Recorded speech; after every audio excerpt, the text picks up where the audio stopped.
No? At ito ay in-embrace mo at itinuro mo ngayon sa mga tao mo, sa grupo mo, and they will embrace it. Surely, lahat kayo nagtutulungan and you will get your first million.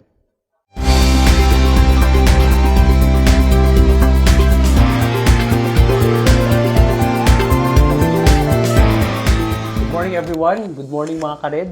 Kamusta kayo? Welcome to the new segment ng Red, ang Monday Huddle with Red. Yan. Kakaiba tong gagawin natin ngayon kasi ito'y tuwing every Monday at pag-uusapan natin ang ilang mga bagay tungkol sa kumpanya, tungkol sa pagnenegosyo mo sa Red.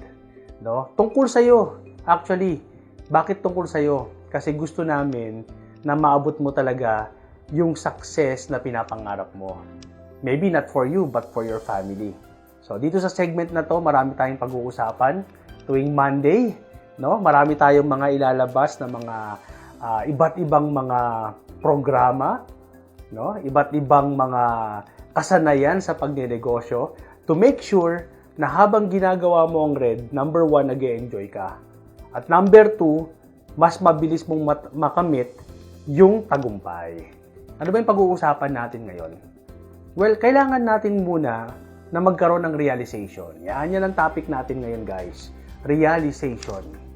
Alam mo, partner, hanggat di mo nare-realize kung anong sitwasyon mo ngayon. Ano yung sitwasyon mo ngayon? Naalala mo ba nung sinasabi mo tong business na to sa mga kaibigan mo? Pinagtatawanan ka nila. No? Nung sinabi mo to sa mga kamag-anak mo na to, hindi ka nila pinapansin. No? Yung iba dyan, nililibak ka pa, dinadown ka pa. Narinig yung networking, naku, pyramiding, illegal yan, no? No? If hindi mo nare-realize itong mga sitwasyon mo 6 months ago, years ago, hindi mo marirealize yan ngayon, hindi ka magte-take ng massive action. You have to realize, no? Ang dami mo ng pain na pinagdaanan. Marami ka ng panlilibak na pinagdaanan, no? You have to realize, ilang years ka nang nagtatrabaho, ilang years ka na nahihirapan. No? You have to realize na napakahirap ng buhay. Kapag yan na-realize mo, you will make a massive action. Dapat ma-realize mo, tumatanda ka na. Dapat ma-realize mo na kahit gawin mo tong Red ng 100% o gawin mo lang to ng pakunti-kunti, tatakbo pa rin ang panahon. No? Matatapos pa rin ang 2023. At the end of the year, tatanungin ka na naman ng mga mahal mo sa buhay, ng anak mo, ng asawa mo, ng tatay at nanay mo, ng mga kapatid mo. Ano nang nangyari sa'yo? Ano nang nangyari sa'yo sa Red? Dapat ikaw ang magmamalaki. Ikaw dapat ang magsabi sa kanila na tama yung naging decision mo. You have to realize what is your current situation right now. But don't you worry because there's still 6 months to go bago matapos ang 2023. Hindi pa huli ang lahat, no? Pwede ka pa rin magsimula. Just take a massive action. Eh, sir, ano ba yung massive action na yan? You want to know what is the massive action that you have to do, no? After realizing what is your current situation right now, no? Na kailangan mo palang mag-improve. Alam mo kung anong massive action ang dapat mong gawin? Isa lang. I-embrace mo yung REEC natin. Yung Red Elite Eagles Club. If you really want to become successful, if you really want to catch your dream, if you really want to help your team to grow and expand, pag-aralan mo mabuti ang REEC. No? Yung ibang mga leaders natatakot mag-REEC. Why? Kasi baka mag-fail, baka umulit. Okay lang yan. The more na ginagawa mo repeatedly ang isang bagay, lalo kang gumagaling. No? Gawin mo lang REEC, level 1, mag-boosting ka. No? Pag nakapasa ka sa level 1, mag-level 2 ka, no? Mag-momentum ka. Oh. Pag nag-momentum ka, nakapasa ka sa level 2, mag-level 3 ka. Ano yung level 3? Mentorship or leadership. Yun. Pag nakapasa ka sa level 3, gawin mo yung level 4, hitting the target.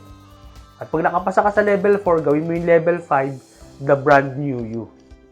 So, 5 months yun. O, malay mo, on the 6th month, bago matapos ang 2023, makapasok ka sa REMC or Red Elite Millionaires Club, no? Makuha mo yung first million mo. And hindi malayong mangyari yun. Why? Because you know that if you're going to do it, No? At ito ay in-embrace mo at itinuro mo ngayon sa mga tao mo, sa grupo mo, and they will embrace it. Surely, lahat kayo nagtutulungan and you will get your first million. Guys, naalala ko tuloy yung una kong mentor sa networking, no? Dito sa multi-level marketing. Ito yung isang bagay na hindi ko makakalimutan. Ito yung pinayo niya sa akin. Sabi niya sa akin, no, what you are right now is the result of what you did yesterday. And what you will become tomorrow is the result of what you're going to do today. So, ang tanong, ano bang gagawin mo ngayon? After mo mapanood na tong video na to at ma-realize ang current situation mo, ano ba ang sisimulan mong gawin? Because what you will be tomorrow is the result of what you're going to do today. Well, this is the first episode ng ating Monday Huddle with Red, no? Marami pa tayong pag-uusapan. Marami pa tayong mga bagay na ituturo sa inyo, no? Yung mga experience natin. And if you want to know more and to learn more, no? Sabi nga knowledge is power. So if you want to learn more, no? So baybayan nyo kami every Monday. Panoorin niyo ang aking video na Monday Huddle with Red. Until next time, this is Red Era, CEO and President of Rising Eagle Dynasty. See you.